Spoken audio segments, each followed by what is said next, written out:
नमस्ते दोस्तों, आप सभी को रमा एकादशी की बहुत बहुत शुभकामनाएं। कार्तिक माह के कृष्ण पक्ष की एकादशी तिथि को रमा एकादशी का व्रत रखा जाता है। कहा जाता है रमा एकादशी का व्रत करने से ब्रह्म हत्या सहित कई प्रकार के पाप नष्ट हो जाते हैं।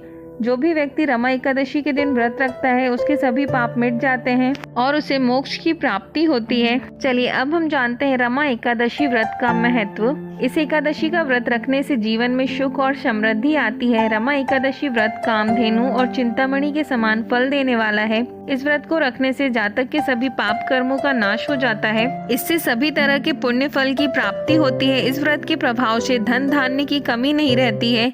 चलिए अब जानते हैं कार्तिक कृष्ण एकादशी की कथा। धर्मराज युधिष्ठिर कहने लगे कि हे भगवान, कार्तिक कृष्ण एकादशी का क्या नाम है, इसकी विधि क्या है, इसके करने से क्या फल मिलता है, सो आप विस्तार पूर्वक बताइए।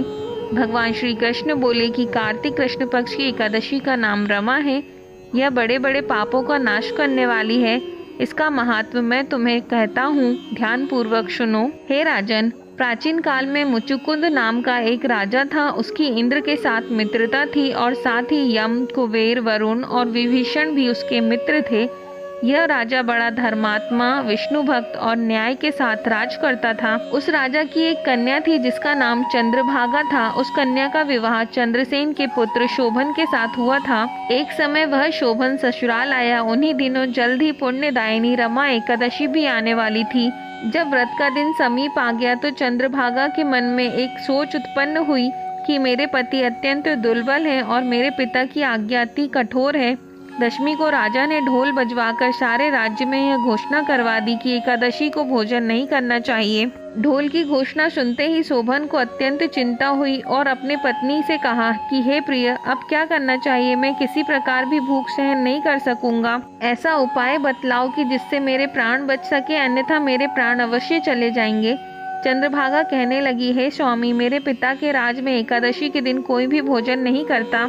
हाथी, घोड़ा, ऊंट, बिल्ली, गौ आदि भी तृण, अन्न, जल आदि ग्रहण नहीं कर सकते। फिर मनुष्य का तो कहना ही क्या। यदि आप भोजन करना चाहते हैं तो किसी दूसरे स्थान पर चले जाइए, क्योंकि यदि आप यहीं रहना चाहते हैं तो आपको अवश्य व्रत करना पड़ेगा।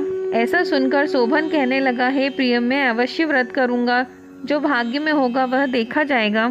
इस प्रकार विचार कर शोभन ने व्रत रख लिया और वह भूख व प्यास से अत्यंत पीड़ित होने लगा। जब सूर्य नारायण अस्त हो गए और रात्रि को जागरण का समय आया तो वैष्णवों को अत्यंत हर्ष देने वाला था, परंतु शोभन के लिए अत्यंत दुखदायी हुआ। प्रातःकाल होते शोभन के प्राण निकल गए। तब राजा ने सुगंधित काष्ठ से उसका दाह संस्कार करवाया, परंतु चंद्रभागा ने अपने पिता की आज्ञा से अपने शरीर को दग्ध नहीं किया और शोभन की अंत्येष्टि क्रिया के बाद अपने पिता के घर में ही रहने लगी। रमा एकादशी के प्रभाव से शोभन को मंदराचल पर्वत पर धन धान्य से युक्त तथा शत्रुओं से रहित एक सुंदर देवपुर प्राप्त हुआ। वह अत्यंत सुंदर रत्न और मणि जड़ित स्वर्ण के खंभों पर निर्मित अनेक प्रकार की मणियों से सुशोभित भवन में बहुमूल्य वस्त्र, आभूषणों तथा छत्र व चंबर से विभूषित गंधर्व और अप्सराओं से युक्त सिंहासन पर आरूढ़ ऐसा शोभायमान होता था मानो दूसरा इंद्र विराजमान हो। एक समय मुचुकुंद नगर में रहने वाले एक सोम शर्मा नामक ब्राह्मण तीर्थ यात्रा करते हुए घूमते घूमते उधर जा निकले और उसने शोभन को पहचान कर यह तो राजा का जमाई शोभन है, उसके निकट गया। शोभन भी उसे पहचान कर अपने आसन से उठकर उसके पास आया और प्रणाम आदि करके कुशल प्रश्न किया। ब्राह्मण ने कहा कि राजा मुचुकुंद और आपकी पत्नी कुशल से हैं। नगर में भी सब प्रकार से कुशल है, परंतु हे राजन, हमें आश्चर्य हो रहा है। आप अपना वृत्तांत कहिए कि ऐसा सुंदर नगर जो न कभी देखा न सुना आपको कैसे प्राप्त हुआ।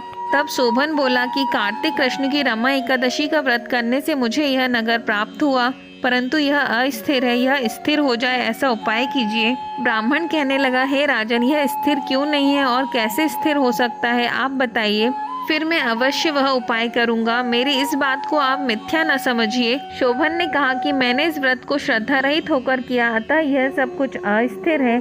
यदि आप मुचुकुंद की कन्या चंद्रभागा को यह सब वृत्तांत कहें तो वह स्थिर हो सकता है। ऐसा सुनकर उस श्रेष्ठ ब्राह्मण ने अपने नगर लौटकर चंद्रभागा से यह सब वृत्तांत सुनाया।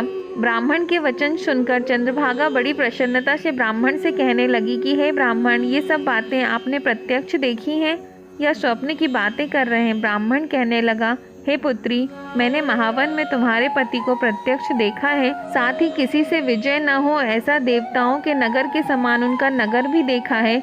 उन्होंने यह भी कहा कि यह स्थिर नहीं है, जिस प्रकार वह स्थिर रह सके सो उपाय करना चाहिए। चंद्रभागा कहने लगी, हे विप्र, तुम मुझे वहाँ ले चलो। मुझे पतिदेव के दर्शन की तीव्र लालसा है। मैं अपने किए हुए पुण्य से उस नगर को स्थिर बना दूंगी। आप ऐसा कार्य कीजिए जिससे उनका हमारा संयोग हो जाए, क्योंकि वियोगी को मिला देना महान पुण्य है। सोम शर्मा यह बात सुनकर चंद्रभागा को अब लेकर मद्रांचल पर्वत के समीप वामदेव ऋषि के आश्रम पर गया। वामदेव जी ने सारी बात सुनकर वेद मंत्रों के उच्चारण से चंद्रभागा का अभिषेक कर दिया। तब ऋषि के मंत्र के प्रभाव और एकादशी के व्रत से चंद्रभागा का शरीर दिव्य हो गया और वह दिव्य गति को प्राप्त हुई। इसके बाद बड़ी प्रसन्नता के साथ अपने पति के निकट गई। अपनी प्रिय पत्नी को आते देखकर शोभन अति प्रसन्न हुआ और उसे बुलाकर अपनी बाईं तरफ बिठा लिया। चंद्रभागा कहने लगी, हे प्राणनाथ, आप मेरे पुण्य को ग्रहण कीजिए। अपने पिता के घर जब मैं 8 वर्ष की थी तब से विधि पूर्वक एकादशी के व्रत को श्रद्धा पूर्वक करती आ रही हूँ। इस पुण्य के प्रताप से आपका यह नगर स्थिर हो जाएगा और समस्त कर्मों से युक्त होकर प्रलय के अंत तक रहेगा। इस प्रकार चंद्रभागा दिव्य आभूषणों और वस्त्रों से सुसज्जित होकर अपने पति के साथ आनंद पूर्वक रहने लगी। हे राजन, यह मैंने रमा एकादशी का महात्म्य कहा है। जो मनुष्य इस व्रत को करते हैं उन्हें ब्रह्म हत्या समस्त पाप नष्ट हो जाते हैं। कृष्ण पक्ष और शुक्ल पक्ष दोनों की एकादशियां समान हैं। इनमें कोई भेदभाव नहीं है, दोनों समान फल देती हैं। जो मनुष्य इस महात्म्य को पढ़ते अथवा सुनते हैं वे समस्त पापों से छूटकर विष्णुलोक को प्राप्त होते हैं। यदि वीडियो अच्छा लगा हो तो चैनल को लाइक, शेयर और सब्सक्राइब करें। धन्यवाद।